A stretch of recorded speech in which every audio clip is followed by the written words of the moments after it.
A'udzubillahi minasyaitonirrajim. Bismillahirrahmanirrahim. Assalamualaikum warahmatullahi wabarakatuh. Alhamdulillahirabbil alamin wa bihi nasta'in ala umuri dunya waddin wassalatu wassalamu ala nabiyyina Muhammadin wa ala alihi wa sahbihi ajmain. Ya Allah adkhilna mudkhala sidqin wa akhrijna mukhraja sidqin wa ja'alna min ladunka sultanan nasira. Ja'alha qazaqal batil innal batila kana zahuqa. Ya Ghafur Rabbana innana amanna faghfir lana dzunubana wa qina adzabannar. Amma ba'd. Sahabat hadirin yang dirahmati Allah dimanapun Anda berada, segala puji adalah milik Allah, dan karena rahmat dari Allah Subhanahu wa taala kembali kita berjumpa di channel iDream TV dalam program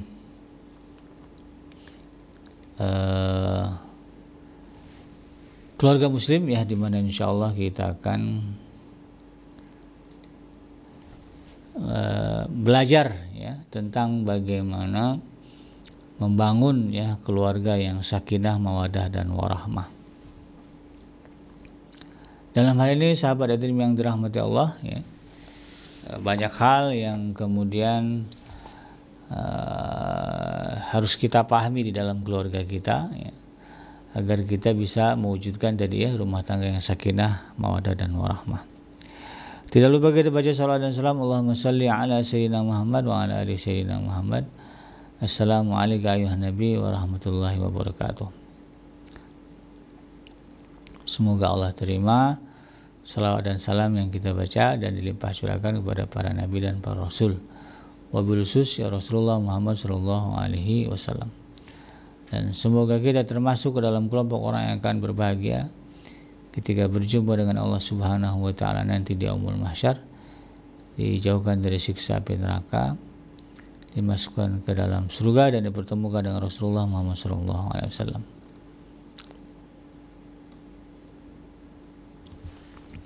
Amin ya rabbal alamin. Sahabat hadirin yang dirahmati Allah dimanapun Anda berada, dalam program keluarga muslim kali ini, ya, saya akan mengangkat satu tema tentang kiat, ya, memahami, kiat menghadapi masalah keluarga dengan logis. Jadi banyak, ya, sahabat hadirin yang dirahmati Allah, persoalan-persoalan di dalam rumah tangga, di dalam keluarga kita, yang kemudian berujung kepada pertengkaran, pertikaian, bahkan sampai perceraian, dikarenakan ada pihak, ya, apakah itu kita sebagai suami, kita sebagai istri, atau kita sebagai mertua, orang tua, yang kemudian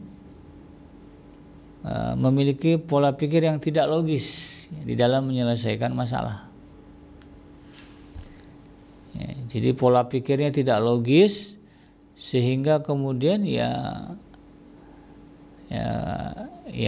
karena nggak masuk akal gitu kan, ya ujung-ujungnya pasang badan.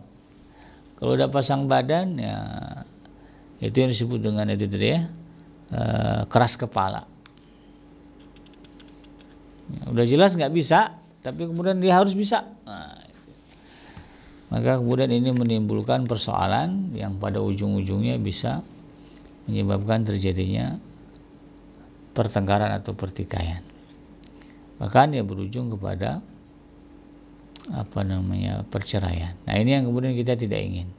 Nah, sebetulnya sahabat hadirin yang dirahmati Allah, kalau kita lihat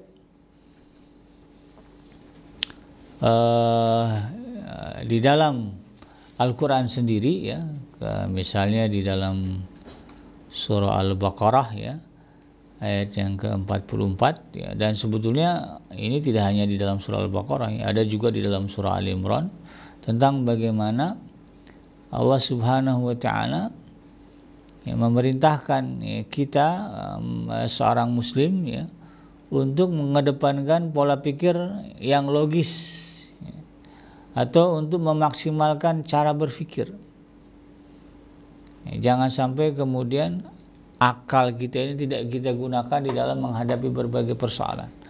logika berpikir kita ini kemudian kita tidak gunakan di dalam menghadapi atau di dalam menjalani berbagai urusan di dalam keluarga kita.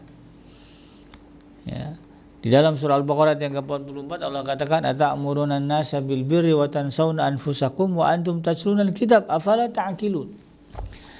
Ya, ini salah satu contoh ada orang-orang yang pola pikirnya nggak logis, dan ini kemudian Allah tanya, apa kamu nggak berpikir gitu ya?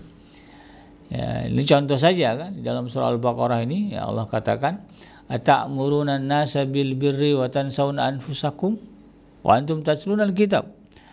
Apakah kalian ya, memerintahkan orang-orang untuk berbuat kebaikan tapi kalian melupakan diri kalian sendiri? Artinya bisa nyuruh orang gitu kan, ya ini begini, tapi dirinya nggak ngerjain.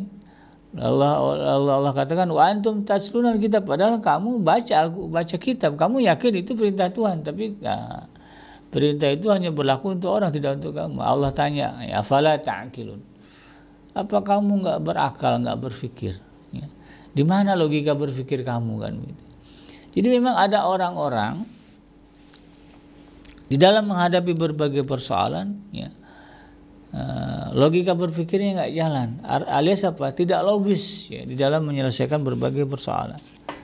Nah hal ini kemudian memicu pertengkaran, ya, memicu kesalahpahaman, memicu ketegangan gitu kan di dalam keluarga. Kan ada istilah anak-anak yang keras kepala ketika meminta sesuatu kepada orang tua kan. Udah tahu orang tuanya nggak punya uang ya, miskin gitu ya, jualan sayur doang ya, bukan merendahkan tukang sayur ya, memang keadaannya begitu. Ada kasus ya anak-anak yang tidak punya logika berpikir ya, yang tidak memahami masalah dengan logis ya, dia diminta orang tuanya ya beliin motor yang harganya 50 ya 40 juta gitu kan, padahal orang tuanya untuk makan aja, untuk makan sekeluarganya susah. Ada yang begitu ya. Kan nggak logis itu, dia nggak bisa memakai logika berpikirnya bahwa orang tuanya bukan orang kaya, yang tidak secara logika tidak mungkin kemudian bisa mewujudkan keinginan dia nggak terima itu, dia paksakan, akhirnya apa ya, ngerusak rumah ya, banting pintu, bahkan ada yang sampai menjual ternak, barang ya, harta yang punya yang ada di rumah, bahkan tidak sedikit yang kemudian ya membunuh orang tuanya karena kecewa. Ya kan luar biasa ya. Ada orang-orang yang punya pikiran begitu, dan memang ada kata Tuhan kan, ini satu ayat ya dalam surah Al-Baqarah yang ke-44 ini. Dulu ada orang yang modelnya begitu ya, yakin bahwa Al-Quran kitab ya ini turun dari Tuhan, semua perintah Tuhan itu benar, wajib dilaksanakan, tapi dia nggak mengerjain, cuman bisa nyuruh orang doang. Sehingga Allah katakan afala ta'qilun ya, apakah kamu nggak berakal ya, logika berpikir kamu di mana kan gitu. Dan banyak ayat-ayat sejenis yang di dalam Al-Quran ya, menekankan kepada seorang muslim untuk kemudian ya betul-betul memaksimalkan logika berpikir sehingga kemudian bisa memahami berbagai persoalan di dalam keluarga, di dalam kehidupan dia dengan logis.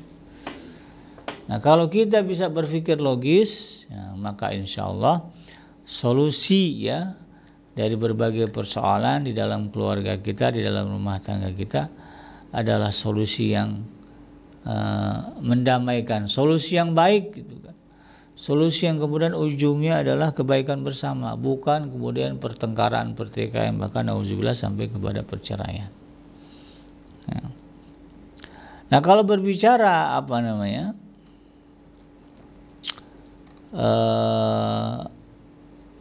cara berpikir logis ya, mungkin kita bertanya-tanya sebetulnya cara berpikir logis itu gimana sih BGJ? Ya, cara berpikir logis itu pada dasarnya adalah berpikir secara runtut.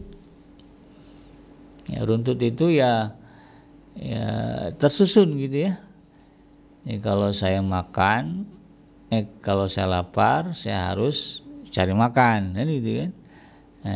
Cari makan, kalau orang Islam harus halal gitu kan. udah ada maka cari juga sumber makanan halalnya ada di mana itu ya. Sampai nanti ujung-ujungnya kemudian di depan meja tersedia makanan dan kemudian kita makan. Itu runtut itu begitu. Kemudian masuk akal gitu ya. Artinya masuk akal itu gimana ya? Ya tidak ada sanggahan, tidak ada sanggahan akal kita ya tentang hal itu. Bisa diterima dengan baik oleh akal kita. Ya kalau lapar ya kalau lapar ya makan kan begitu. Kalau mau kenyang ya makan kan masuk akal itu. Masa ya kalau lapar kalau mau kenyang kemudian tidur atau kalau mau kenyang nyanyi aja kan nggak masuk di akal itu ya. Kalau pengen kenyang nyanyi kan nggak masuk di akal. Ya, kalau masuk di akal itu kalau kenyang, kalau pengen kenyang ya makan, masukkan sesuatu ke dalam mulut begitu kan. Nah, dan kemudian juga berdasarkan bukti atau alasan yang jelas. Nah, ya. Nah berpikir logis ini bukan hanya sekedar soal pintar. Jadi bukan persoalan bagaimana 1 ditambah 1 2 itu kan. Tapi yang namanya cara berpikir logisnya kan begitu ya, ya 1 ditambah 1 ya 2. Tapi kadang-kadang tidak semua 1 ditambah 1 itu jadi 2 kalau sudut pandangnya misalnya ilmu psikologi gitu ya. Kalau ilmu matematika ya 1 tambah 1 2. Dalam ilmu matematika 1 orang penakut ditambah dengan 1 orang penakut sama dengan 2 orang penakut. Itu kan ilmu matematika. Ya pintarnya matematika kan begitu. Tapi kan dari sisi psikologi misalnya sudut pandang lain 1 orang penakut ditambah 1 orang penakut sama dengan 2 orang pemberani. Tadinya sendirian takut, ada teman jadi berani kan begitu. Itu kan pola berpikir yang berbeda. Inilah yang disebut dengan pola berpikir logis. Ya logisnya kalau orang tadinya sendirian takut ya, kemudian ada teman yang juga sama-sama penakut, kalau udah berdua jadi berani kan.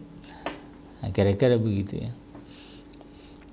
Jadi cara berpikir logis itu bukan cuma soal pintar, tapi lebih bagaimana kita bisa mengatur alur pikiran kita supaya kemudian tidak asal-asalan ya di dalam menentukan sikap, atau juga agar kemudian kita tidak mudah dipengaruhi oleh emosi yang berlebihan. Ya, kalau kita lihat kadang-kadang orang yang marah ya, maka kemudian apa yang keluar dari mulutnya, nah itu kadang-kadang ya bukan kadang-kadang memang pasti lah ya, udah ya nggak logis gitu. Makanya banyak kasus ya tindakan kriminal itu karena cekcok lalu kemudian di situ ada emosi. Awalnya adu mulut, adu argumen, lalu kemudian ada yang marah, ada yang emosi, ujung-ujung kemudian berantem, dari berantem kemudian terjadilah ya tindakan kriminal, saling melukai atau bahkan saling membunuh. Karena kalau sudah emosi berlebihan memang pikiran itu jadi nggak logis ya. Apa yang ada di kepala main sebut aja ya. Jadi terkesan asal-asalan ya, asal jeplak kalau ngomong gitu kan. Nah, jadi orang yang berpikir logis ya nggak begitu. Ya. Jadi bagaimana dia bisa mengatur alur pikirannya supaya kemudian tidak asal-asalan dan tidak dipengaruhi oleh emosi yang berlebihan. Nah, bagaimana kiatnya Abi Genji agar kemudian di dalam keluarga kita, ya kita lah ya sebagai kepala keluarga atau sebagai seorang ibu menghadapi anak, seorang istri menghadapi suami, seorang suami menghadapi istri, mertua menghadapi menantu, menantu menghadapi mertua. Ini kan hidup ini ujian ya. Suami diuji oleh istri, istri diuji oleh suami, menantu diuji oleh mertua, mertua diuji oleh menantu, ya anak diuji oleh orang tua diuji oleh anak. Maka kemudian kita harus bisa memahami secara logis agar kemudian ujian-ujian ini bisa kita lalui dengan baik. Ya. Baiknya gimana? Ya Allah Subhanahu wa taala kemudian meridhoi kita. Artinya apa? Keputusan yang kita ambil tidak melanggar syariat, bahkan diridhoi oleh syariat. Nah, jadi orang yang punya pola pikir logis ya, atau bisa memahami persoalan di dalam keluarga dengan logis, ujung-ujungnya insya Allah ya persoalannya akan selesai. Kenapa? Solusi yang diambil adalah solusi yang mendapatkan keridhaan dari Allah Subhanahu wa taala, tidak melanggar syariat yang telah ditetapkan oleh Allah Subhanahu wa taala. Maka ada beberapa hal yang bisa ya kita pahami, pelajari dan coba kita aplikasikan dalam kehidupan kita agar ini menjadi penguat ya, kita bisa memahami berbagai persoalan dengan logis. Dengan logis ya. Ada kira-kira 6 lah ya, ada 6 hal yang harus kita coba resap-resapi, kita renung-renungkan, lalu kemudian kita coba biasakan ya di dalam menghadapi berbagai persoalan di tengah-tengah keluarga kita. Yang pertama adalah pahami masalah dengan jelas. Nah, jadi orang Islam itu, sahabat iDream, tidak reaktif. Ya, reaktif itu senggol dikit langsung, enggak. Tapi ketika ada persoalan, dia tahan diri dulu. Sebentar, ini apa masalahnya? Biasa kan begitu. Ini persoalannya apa? Kenapa kamu marah-marah? Bukan kemudian marahnya dilayanin gitu kan. Begitu pulang suami dari ke rumah, lihat istrinya langsung nyolot, baru pulang. Nah, kalau suaminya punya pemikiran logis, nah ini yang pertama dipahami, pahami dulu masalahnya apa. Dia nggak langsung ngelayanin, ya. Tapi dia diam dulu lalu kemudian ditanya apa masalahnya, kenapa kamu marah, kenapa kamu nyolot, coba duduk ceritakan.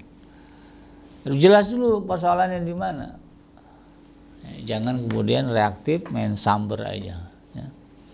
Jadi sebelum mengambil kesimpulan tentang apa yang terjadi dalam keluarga kita, maka pastikan kita mengerti, memahami inti masalahnya apa. Jangan langsung lompat ke asumsi. Nah, ini kadang-kadang ya itu sering terjadi ya. Kita langsung punya asumsi sendiri, langsung ke asumsi, punya kesimpulan sendiri. Sebelum kemudian kita clearkan itu persoalannya di mana. Nah, ini yang sering terjadi di dalam rumah tangga yang sering cekcok. Karena masing-masing ya tidak mau memperjelas persoalan, tapi langsung ke asumsi. Ya. Dapat kabar ya dari temannya, kemarin saya lihat istri kamu dibonceng laki-laki. Langsung punya asumsi apa? Wah, dia selingkuh. Padahal dia naik ojek. Habis pulang ngantri anak dari sekolah ya, naik ojek gitu kan. Nah, kita nyangkanya macam-macam. Nah, itu kan nggak logis gitu kan. Lah ya harus jelas dulu masalahnya di mana. Kalau ada dengar kabar kemarin, gue lihat bini lo dibonceng laki-laki, tanya yang ngebonceng emang kayak gimana penampilannya kan gitu. Jam berapa lu lihat lo gitu kan. Nanti kita compare jam segini memang istri saya biasa ngantar anak ke sekolah gitu kan. Dan sebelumnya dia bilang memang ya dia tahu dia nggak punya motor gitu kan, nggak punya kendaraan, ya dia terpaksa naik kendaraan umum, naik ojek lah gitu ya. Nah, sehingga kemudian tidak langsung punya asumsi atau kesimpulan sendiri yang biasanya ya salah gitu. Jadi jangan punya pikiran feeling saya itu tepat, nggak ada lah ya. Kita itu bukan nabi, ya nabi aja berbicara feeling itu tepatnya feeling nabi karena dapat nubuah. Ya, diberitahu oleh Allah Subhanahu wa taala. Siapa kita gitu ya, yang kemudian punya kesimpulan feeling saya itu benar, pasti benar nih. Enggak, jangan punya pikiran begitu ya. Kita ini makhluk lemah, kita ini terhijab dari berbagai hal ya. Pendengaran telinga kita ini hanya sebatas berapa meter lah kita bisa dengar. Mata kita ini juga terhijab ya, terbatas, hanya berapa meter kita bisa lihat.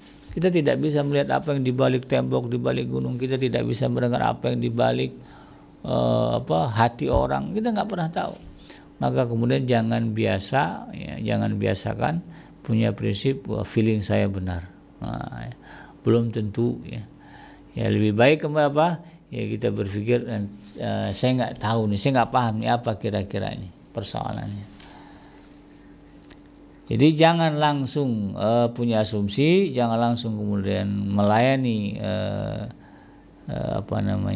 emosi ya, tapi pahami dulu masalah dengan jelas.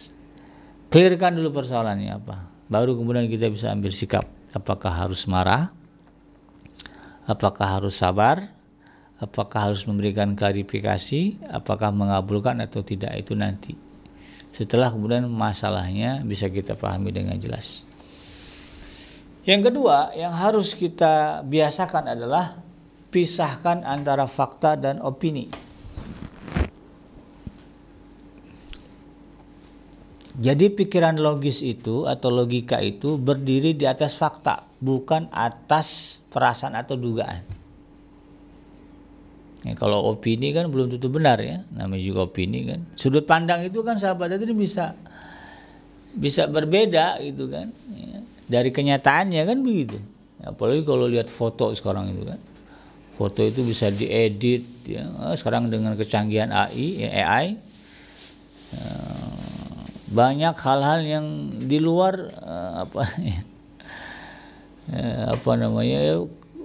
bisa aja ya kita ya kemudian jadi tersebar video kita jadi jadi beradegan syur misalnya atau terlibat film porno, padahal kita nggak pernah. Dengan kecanggihan teknologi sekarang muka kita tuh bisa diedit sama orang, dimasukin ke muka orang lain. Ya, dapat kabar misalnya istri kamu nih selingkuh nih, ada fotonya gini. Jadi jangan kemudian percaya dulu gitu kan. Nah, bisa jadi itu hanya opini yang dibentuk oleh ya teknologi ya, kebohongan yang dibentuk oleh teknologi. Maka kemudian kita harus cek betul-betul mana yang fakta, mana yang opini. Nah, jadi logika keputusan kita itu berdasarkan fakta dan bukan berdasarkan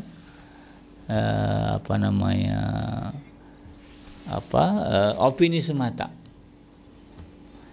Jadi betul-betul memang kenyataannya begitu. Nah, kalau dalam hukum itu kan ada asas praduga tak bersalah. Ya, dan untuk itu kemudian berbagai opini tidak bisa diterima. Ya. Tapi harus berdasarkan fakta. Nah, oh dia selingkuh, apa faktanya? Oh saya lihat dia jalan bareng memang bisa disimpulkan sebagai sebuah tindakan perselingkuhan kan begitu ya. Nah, harus clear dan jelas faktanya, sehingga kemudian kita tidak mudah menjudge ya. Tidak mudah kemudian mengambil keputusan yang pada akhirnya kemudian merusak keluarga kita. Kemudian ya itu yang kedua. Yang ketiga yang harus kita biasakan ya di dalam konteks bagaimana menghadapi berbagai persoalan keluarga dengan logis adalah gunakan pola sebab akibat. Nah, maksudnya gimana Bi Genji? Ya. Jadi ketika misalnya kita dihadapkan persoalan ya, anak-anak kita ya misalnya dapatlah info anak bapak sekarang di kantor polisi. Nah itu harus tanya dulu ya, kenapa dia masuk kantor polisi, kira-kira apa penyebabnya, apa akibatnya, kenapa bisa terjadi. Ya. Jadi kemudian kita bisa menahan amarah. Ya, misalnya udah sholat subuh, dapat laporan hari ini aku nggak sholat subuh Pak, kata anak kita. Ya, nah ini tanya dulu, kenapa kamu bisa sampai nggak sholat subuh? Aku bangun terlambat Pak.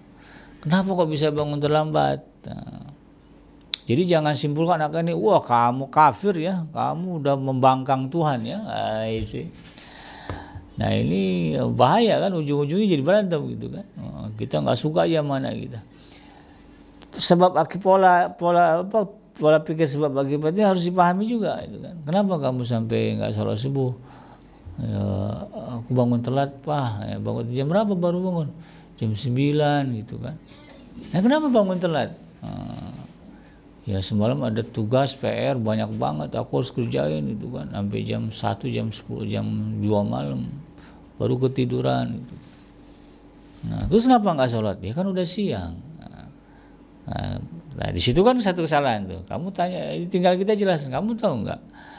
Walaupun kita bangun jam 11 siang gitu kan, kalau memang itu bukan kalau memang kita nggak sengaja ya betul-betul kita tertidur ya, nggak kebangun sama sekali, maka ketika kamu bangun kamu bisa sholat subuh.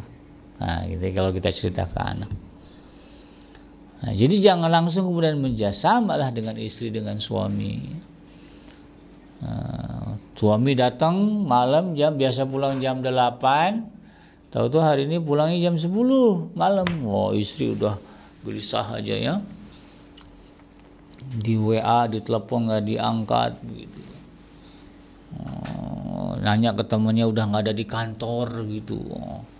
Sampai begitu suami pulang buka pintu ya jam 10 malam, istrinya udah langsung nyolot. Bisa-bisanya kamu pulang telat, biasa pulang kamu dari mana? Main coba. Yang kayak gitu nggak benar.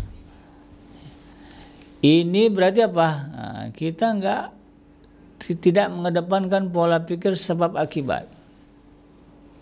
Ya, harusnya kita pikir kenapa suami saya belum pulang jam segini, dan kenapa kalau dihubungi nggak bisa, tapi ditanya ke temannya sudah jalan. Apa penyebabnya?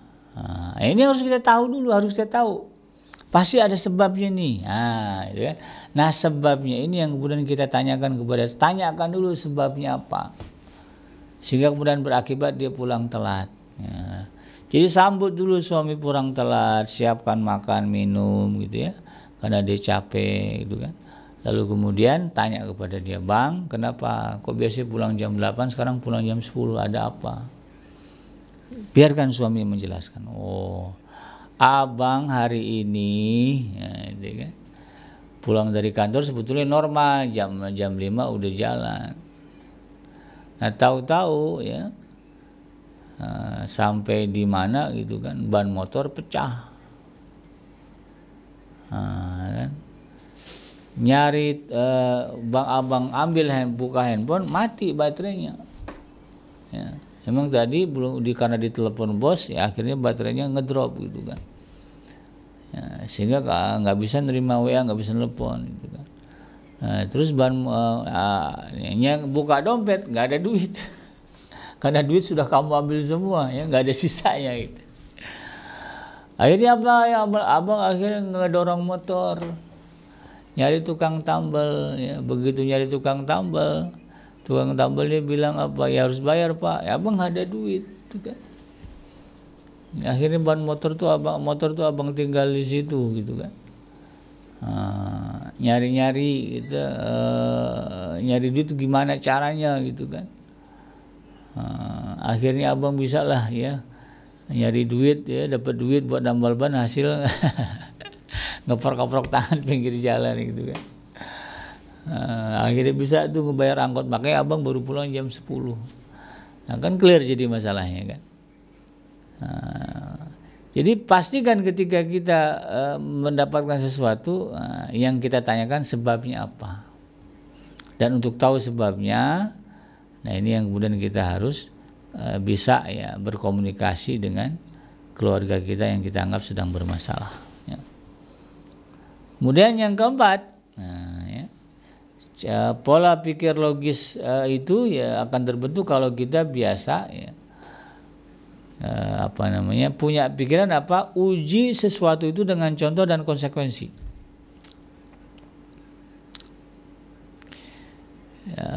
Kenapa suami kita begini begitu? Nah, itu kan bisa kita uji dengan contoh dan konsekuensi. Nah, kalau berbicara rumusnya kan semua manusia akan mati. Nah, aku manusia, berarti aku juga akan mati. Itu kan contoh gitu ya. Contoh pola pikir logis. Nah, ini juga kemudian kita harus biasakan pola pikir seperti ini.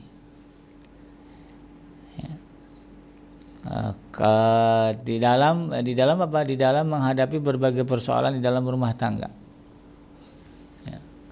bahwa segala sesuatu yang terjadi di dalam kehidupan kita itu, itu kan akan ada konsekuensinya. Nah, konsekuensinya itu kalau konsisten, maka itu masuk akal. Ya, kalau ujung-ujungnya konsisten begitu aja, itu masuk akal. Jadi biasakan ya, pola pikir kita seperti itu. Dan yang kelima ya, hindari kesalahan logika. Jadi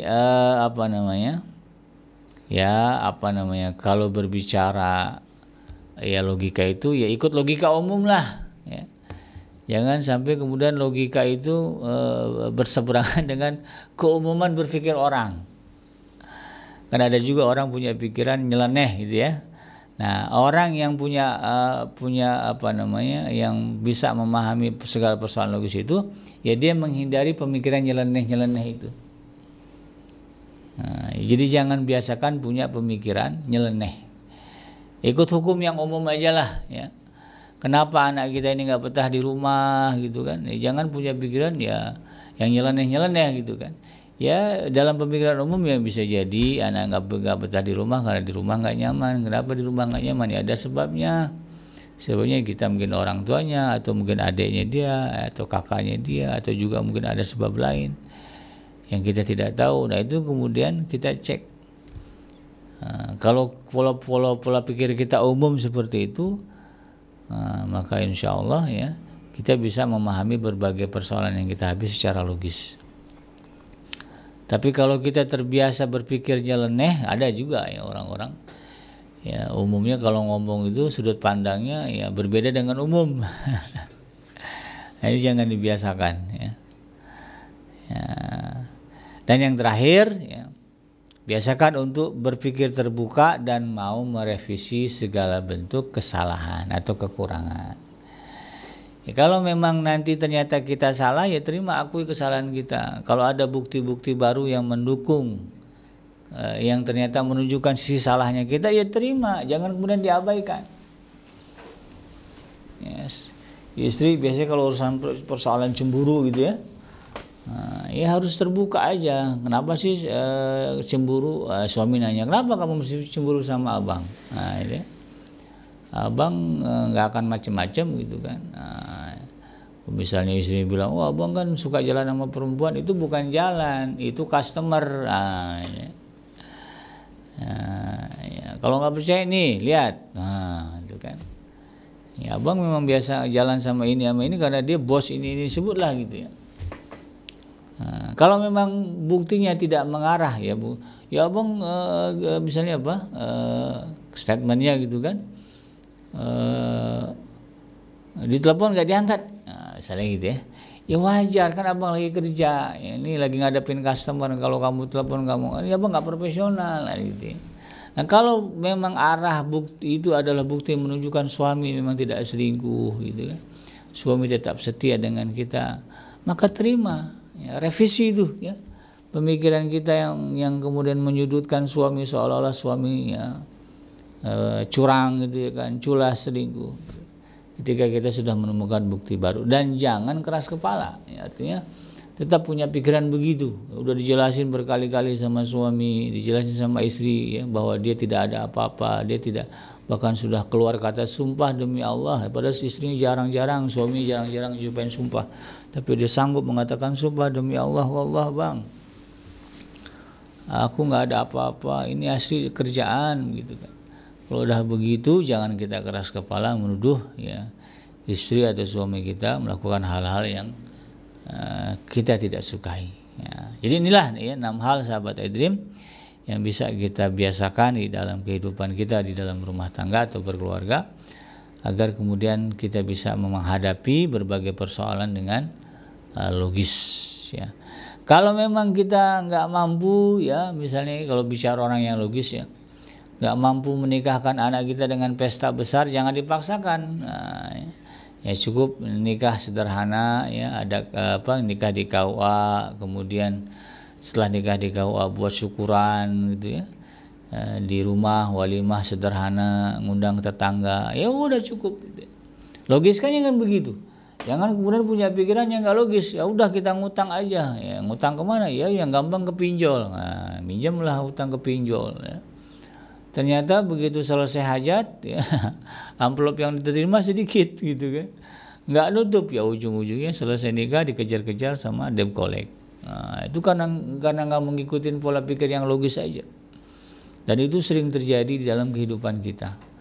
Ya, berapa banyak orang yang pada akhirnya kemudian bunuh diri karena terjerat pinjol, karena terjerat judol, ya, judi online, karena terjerat perselingkuhan dan sebagainya.